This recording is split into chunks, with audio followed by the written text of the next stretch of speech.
Tratando de contextualizar este texto, este salmo, hermanos, lo único que podemos ver en él es que nuevamente nos encontramos con un salmo del rey David, en donde nuevamente es asignado a los hijos de Coré, quienes son los responsables de dirigirlo en la adoración al Señor.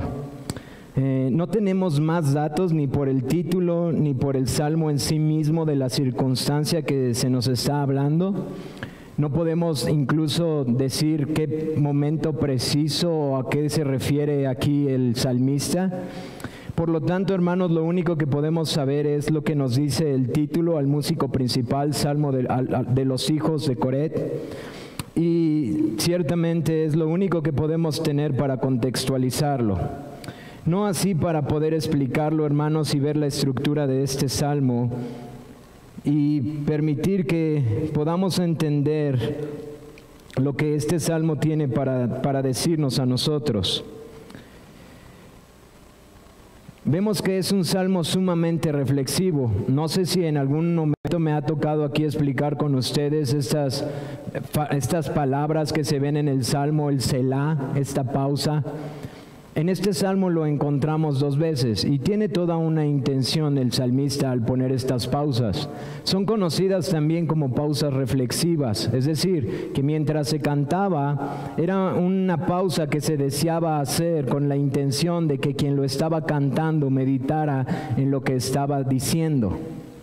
Y este salmo nos muestra dos selás, es decir, el tema es tan importante que hace dos pausas para que podamos reflexionar en lo que el salmista nos está diciendo. De hecho, muchos de los hombres que estuve estudiando dicen que este salmo es literalmente como si fuera una predicación. Que el salmista, cuando escribe este salmo, tiene todo un contexto para enseñar al pueblo de Dios. Y hermanos, desafortunadamente pues no es nuestra intención predicar el texto, es simplemente dar una estructura, entenderlo, aplicarlo al Señor y motivar nuestros afectos para seguir adorando a nuestro Dios. Y voy a pasar de manera muy rápida rogándole al Señor que pueda poner en nuestros corazones la importancia de este salmo. Pero voy a rogarles que por favor lo mediten en sus hogares, porque hay demasiada enseñanza para nuestros corazones. El salmo puede estar dividido en 5 estrofas o en 5 partes. En la primera estrofa del versículo 1 al 4 del Salmo 49, encontramos una solemne convocación a todos los hombres de manera indistinta a que escuchen lo que el salmista tiene que decir. Vemos, por ejemplo, en el versículo 1 y versículo 2, oíd esto, pueblos todos, escuchad habitantes todos del mundo, así los plebeyos como los nobles, el rico y el pobre juntamente. Aquí nos damos cuenta, hermanos, nos empezamos a percatar que el salmista tiene una intención importante. Él no quería de manera inicial discriminar a nadie, él quería que todos estuvieran atentos a lo que él tenía que decir. Él hace esta santa convocación para que escuchen lo que se ha de decir, indiferentemente de su clase social, indiferentemente de su conocimiento intelectual, indiferentemente si son personas letradas o son personas que carecen de mucho estudio, indiferentemente si son personas que tienen mucho dinero o indiferentemente si son personas que viven en pobreza. Todos tenían que escuchar esto. En la segunda estrofa, hermanos, del versículo 5 al versículo 12, encontramos esta reflexión a la confianza que los hombres ponen en las banalidades y temporalidades de las cosas terrenales, como las riquezas y los bienes terrenales. Acompáñenme, por ejemplo, al versículo 5. ¿Por qué he de temer en los días de la adversidad cuando la iniquidad de mis opresores me rodean? Los que confían en sus bienes, versículo 6, y de la muchedumbre de su riqueza se jactan. En estos versículos el salmista empieza a reflexionar y es a tal punto que Calvino llama a este salmo una reflexión del creyente en la confianza de Dios en comparación a los insensatos. principalmente este versículo 5, en donde dice, ¿por qué he de temer en la adversidad? Y luego empieza a hacer el contraste en los siguientes versículos, hasta el versículo 12, en donde los hombres ponen su confianza en las cosas de este mundo. Por ejemplo, en el versículo 11 dice, su íntimo pensamiento es que sus casas serán eternas y sus habitantes para generación y generación dan sus nombres a sus tierras, mas el hombre no permanecerá en honra, es semejante a las bestias que perecen.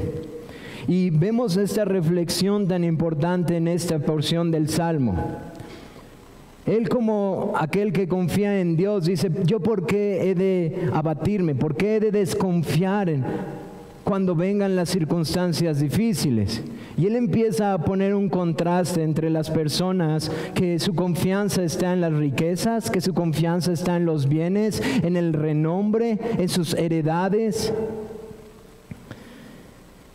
Y pasamos al versículo 13. Si se dan cuenta, en el versículo 13, después de este versículo es donde encontramos este primer Selah. Y viene esta primer pausa por entender lo que dice en el versículo 13. Él ha dicho, ¿por qué he de temer en los días de mi adversidad? Y luego describe la insensatez de confiar en las cosas de este mundo, para después decir cuán grande es la necedad de los hombres, que aún sus hijos creen las mismas necedades de los hombres que ponen su confianza en las cosas que no tienen valor. Y hace esta pausa reflexiva. Él ha dicho, ¿por qué he de confiar yo en qué? ¿Por qué he de desconfiar cuando venga la adversidad? El hombre pone su confianza en riquezas, en bienes, en nombres, les pone a las tierras por su nombre, creen que las heredarán y las tendrán para siempre. Y en el versículo 13 dice, pero aún así son sus descendientes y confían en sus dichos. No aprendieron nada de sus padres. Y hace esta pausa. Del versículo 14 al versículo 15 encontramos la cuarta estrofa, y es precisamente nuevamente antes de que venga el segundo Selah. ¿Qué encontramos en estos versículos? Un contraste entre la esperanza eterna que tienen los justos y la desgracia que tienen los necios. Voy a repetirlo, hermanos. Un contraste entre la esperanza eterna que tienen los justos y la desgracia eterna que hay para los impíos, antes de volver a reflexionar en el Selah. Voy a leer esos versículos. Dice, como a rebaños que son conducidos al Seol, la muerte los pastoreará, y los rectos se enseñorearán de ellos por la mañana. Se consumirá su buen parecer, y el Seol será su morada. Pero Dios redimirá mi vida del poder del Seol, porque Él me tomará consigo. Y viene otra vez el Selah. Por último, hermanos, la quinta estrofa la encontramos del versículo 16 al versículo 20, y es esta exhortación final, que es como si el predicador quiere llamar a la atención de los que están entendiendo el Salmo para llevarlo a una conclusión y exhortar al pueblo de Dios. Y vemos lo que es una exhortación final para poder aplicar este salmo en nuestras vidas. Dice, no temas cuando se enriquece alguno, cuando aumenta la gloria de su casa. Y entonces vemos la respuesta a la pregunta retórica que hizo en el versículo 5. Porque cuando muere no llevará nada, ni descenderá tras él su gloria, aunque mientras viva llame dichosa a su alma, y sea loado cuando prospere. Entrará en la generación de sus padres y nunca más verá la luz. El hombre que está en honra y no entiende, semejante es a las bestias que perecen. Este salmo, hermanos, nos enseña a no confiar en las riquezas porque nada son. Y hermanos, es tan importante que podamos meditar esto en nuestros corazones, Porque podríamos concluirlo de la mejor manera como nuestro Señor Jesucristo puso en esta parábola, en Lucas 12. Cuando pone la parábola y cuando está hablando del afán y las riquezas, y entonces pone la parábola del hombre rico. Y es el Señor Jesucristo que concluye esta parábola diciendo: necio, esta noche vienen a pedir tu alma, y lo que has provisto, ¿de quién será? Así es el que hace para sí tesoros y no es rico para con Dios. Este es de manera rápida, hermanos, cómo está estructurado este salmo. Pero ahora quisiera que pudiéramos meditarlo a la luz de nuestro Señor Jesús. Porque si ustedes lo leyeron detenidamente y si pudieron leerlo con anterioridad para prepararse para el día del Señor, ustedes van a poderse dar cuenta que hay un tema particular aquí: la redención en cuestión de la muerte. Si ustedes se percatan, a partir del versículo 7 y posteriormente en los versículos 14 y 15, el salmista habla de la redención de la muerte. ¿Quién podrá pagar el precio de la redención de una persona? ¿Quién podrá pagarle a Dios? Expresa.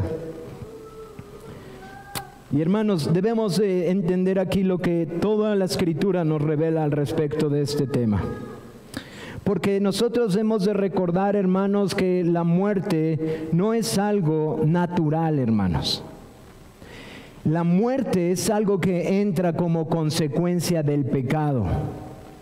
Yo sé, hermanos, que todos los hombres morirán antes que o si el Señor viene, ya no, pero hasta que eso pase los hombres seguiremos muriendo. Pero uno puede llegar a pensar que esto es natural, es decir, que así fue diseñado por Dios, que esto es parte de la naturaleza desde la creación de Génesis 1, pero no es así, hermanos. Y no es así de tal manera, hermanos, que podemos seguir viendo los impactos hasta el día de hoy de esto. ¿Qué quiero decir con esto? Por ejemplo, cuando nosotros vamos a Hebreos, nos habla de que la muerte hace que los hombres estén sujetos a temor de ella. Quiero que puedan meditar en esto, hermanos, porque cuando Hebreos está diciendo que el hombre está sujeto al temor de la muerte, es algo que vemos en este salmo, hermanos. Por ejemplo, el versículo 14 dice: o como a rebaños que son conducidos al Seol, la muerte los pastoreará. Hermanos, la conclusión del sermón o del salmo dice que su gloria no será nada, que no teman, porque aunque en esta tierra parecen tener algo, la muerte llegará. Ahora, hermanos, esas consecuencias han sido revertidas. Y es ahí donde nosotros miramos a Cristo. Si nosotros observamos lo que dice el versículo 15, dice: pero Dios redimirá mi vida del poder del Seol, refiriéndose a la muerte. Porque Él me tomará consigo. Hermanos, esto es posible solamente por Cristo. Ahora, ¿por qué es importante que entendamos esto? Acompañen por favor a 1 Corintios.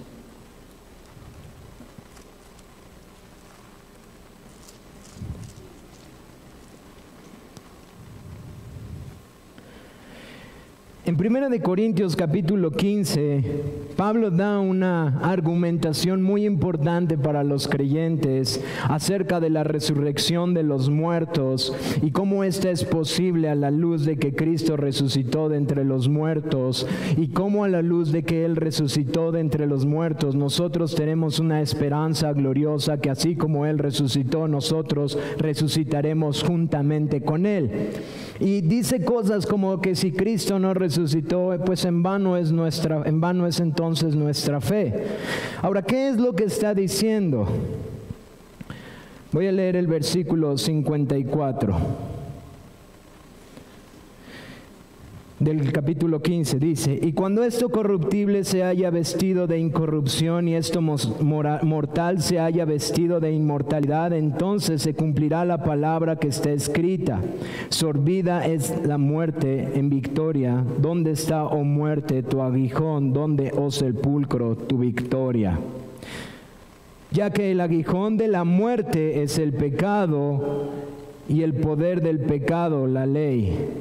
Mas gracias sean dadas a Dios, que nos da la victoria por medio de nuestro Señor Jesucristo. Él está exponiendo la importancia de la resurrección de nuestro Señor Jesucristo para que nosotros tengamos una ciertísima y gloriosa confianza, no en esta tierra, hermanos,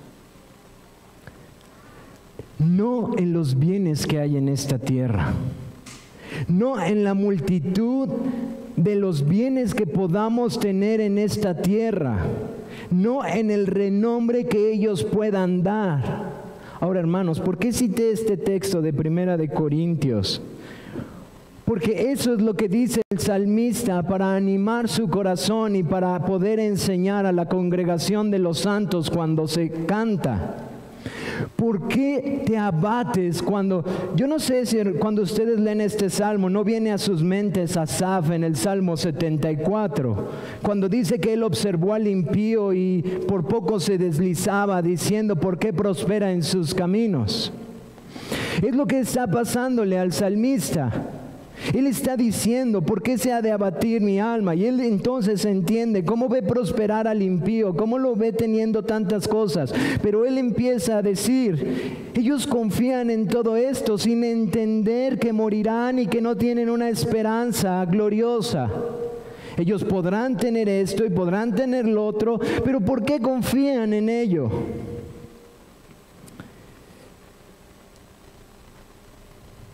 Mas gracias sean dadas a Dios, que nos da la victoria por medio de nuestro Señor Jesucristo. Hermanos, lo que dice el versículo 15 del Salmo 49, en donde Dios redimirá su alma del Seol, no significa que David no iba a morir, porque él murió. Él vio incluso morir a muchas personas que él amaba. Él está diciendo que aunque las aflicciones fuesen muchos y los dolores fueran muchos, su confianza estaba en que un día todo eso iba a terminar, porque él tenía la confianza y la esperanza gloriosa de un Redentor que iba a vencer la muerte. Y así podemos ver a Cristo en este salmo, hermanos. Porque nosotros hemos visto esto en su plenitud. Nosotros ya no miramos como sombras. Ellos no tenían la plenitud de lo que estaba pasando. Nosotros sí lo vemos y lo entendemos. Porque vimos a nuestro Señor Jesucristo resucitando de entre los muertos. De hecho, por eso es delicia este día para nosotros. No porque no haya aflicciones, no porque no haya necesidades, no porque no haya debilidades y luchas y caídas, sino porque un día esto que es corruptible se vestirá de incorruptible, porque Cristo Jesús resucitó de entre los muertos. Ahora, hermanos, de esta manera, viendo a Cristo en este salmo, quiero llevarlo a la aplicación importante, hermanos. Porque, hermanos, si sabemos que nuestro Señor Jesús venció y resucitó de entre los muertos y está sentado a la diestra del Padre e intercede por nosotros, y nuestra salvación es ciertísima, tenemos un Redentor que ha vencido a la muerte, conocemos a aquel que verdaderamente triunfó, hermanos, entonces debemos de cuidarnos del engaño de las riquezas, que nada son. Hermanos, esto no es solamente para la gente impía. Esto es para nuestros corazones, que son tentados constantemente a confiar en nuestras cuentas bancarias, en nuestros bienes inmuebles, en nuestras posesiones que el Señor en gracia nos ha brindado para servirle a Él.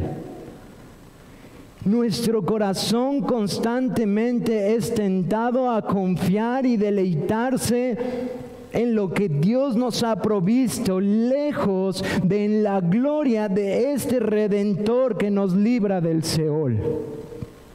Miren, hermanos, Cristo Jesús, hablando de este tema, dijo algo sumamente importante. No os hagáis tesoros en la tierra, donde la polilla y el orín corrompen, o el óxido.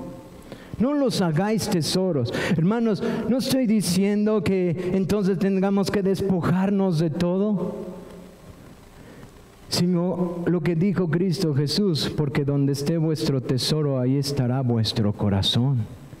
Hermanos, si nosotros como redimidos de Cristo podemos ver este salmo glorioso por la esperanza de aquel que resucitó de los muertos, porque podemos entender que nuestra esperanza es que Dios nos rescatará del Seol, porque Él ha vencido a la muerte. ¿Dónde está, oh muerte, tu victoria?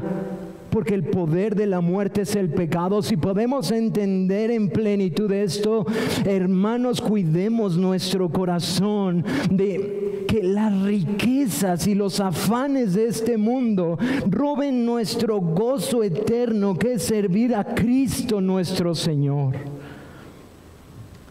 Hermanos, es tan engañoso el amor al dinero, tan sutil a nuestros corazones. Es tan delicado para nuestras almas, y el tiempo pasa así. Y cuando uno se da cuenta, decisiones fueron tomadas en base a donde está nuestro tesoro, porque donde está nuestro tesoro está nuestro corazón. Incluso ni siquiera tienes que tener muchas riquezas.